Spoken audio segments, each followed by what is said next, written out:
Theater of the Mind. Spring has finally sprung here in St. Louis. We still have some chilly days and the mornings are still fairly cold, but the day I wrote this was beautiful, warm, and sunny. I couldn't fire up the grill because it was too windy to mess with fire, but it was a nice day to just sit outside in the sun and completely avoid any and all contact with all news and social media. I've about had my fill of that stuff. Right now it seems like there's only one story being talked about across this entire nation. You know what that story is. And until some major breakthrough happens, it's just going to be a whole lot of the same speculation and finger-pointing and rumor-mongering. And what the hell is up with that whole toilet paper thing? It makes no sense. This whole coronavirus situation has driven our society completely insane. Honestly, I haven't been personally affected much, really. The company I work for is considered an essential business. We make equipment and tooling used in pharmaceutical production, and so my life and income haven't been shaken up. But that sure isn't the case for a lot of other people. Here's hoping that you're all staying healthy and keeping your head above water. It's not too bad here in the Midwest. A lot of places are shut down, but it's not a full-scale lockdown scenario like we're seeing in Cali and New York. Most restaurants have shut down their dining rooms, but they're still open for carry-out. The bars are closed. I'm actually kind of grateful for that. I'm saving a lot of money. The grocery stores are kind of surreal. Not quite the zombie apocalypse level of empty, but not exactly bustling either. Traffic's been a breeze lately. My commute to and from work has been awesomely easy. I kind of feel guilty for enjoying that since I know the reason for it is a lot of people being out of work. But hopefully that should be changing fairly soon as more information comes in and local governments get a better handle on how to gradually open things up and let people ease back into their normal work schedules. I know things are going to be difficult for a while yet, and situations are going to get worse for a lot of people in certain areas before they get appreciably better. But there is an end in sight, and hopefully people in positions of authority, both in government and in the corporate sector, have been taking careful notes so as to be better prepared for next time this happens, because it will happen again. I almost told Chris to just cancel my segment for the show this month. My head's just been in a weird place lately, and I haven't really been able to come up with a topic that lights up my interest. Every haunt-related idea I think of seems to reflect somehow on aspects of our current situation. Looking back on earlier segments, it's kind of weird how many of my previous topics are actually related to all of this.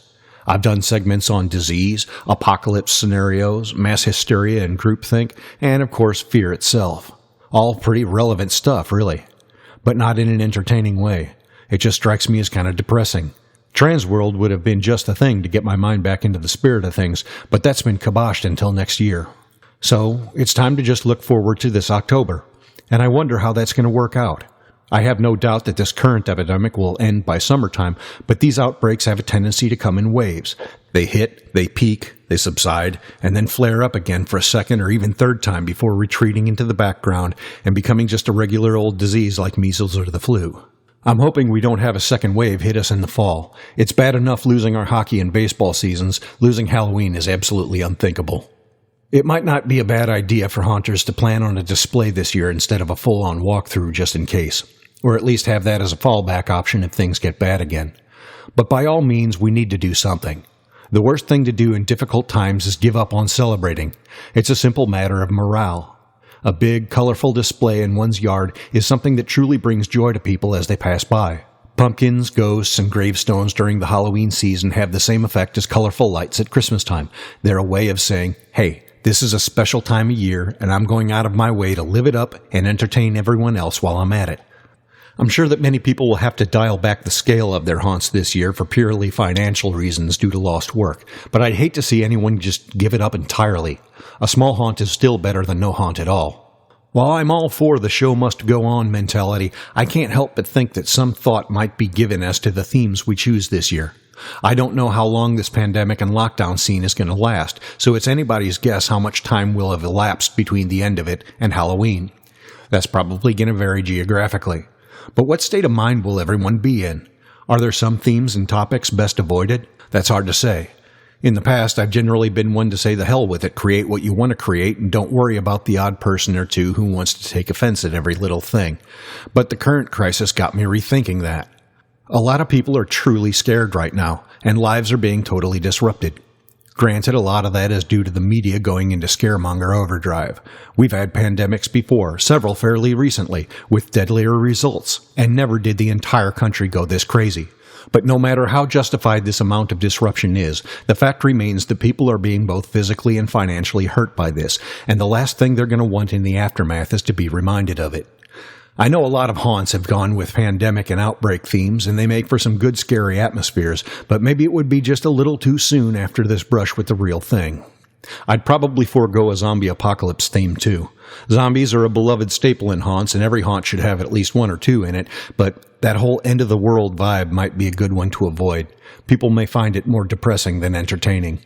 If you're in a part of the country that got hit particularly hard with a lot of casualties, it might not be a bad idea to dial back on certain types of death imagery. People in the area may have lost loved ones, and seeing scenes of hospitals, morgues, and funeral parlors might trigger some bad reactions in people who've very recently been through the real thing. But then, isn't that the case in general? People die all the time. It's not like that's a new thing. I don't know. I'm not a psychologist. I have no idea where people's minds will be at 6 months down the road. I'm generally not one to hold back when it comes to Halloween, and I don't take very well to nanny types who want to sanitize everything and avoid triggering the overly sensitive. But we find ourselves in a weird situation here. Uncharted waters, if you will, and it's hard to say how people will react to the things that they see. Maybe I'm overthinking this, and this Halloween season will be like any other, and people will be fine with any haunt that we put up. I hope that's the case. It probably will be.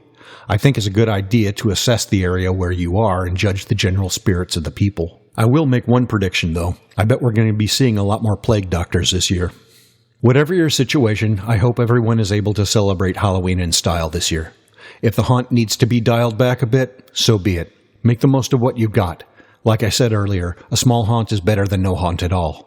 Our holiday is the most fun holiday of the year, and it's going to take a lot more than a global emergency to shut us down. Take good care of yourself, and take good care of your family and loved ones.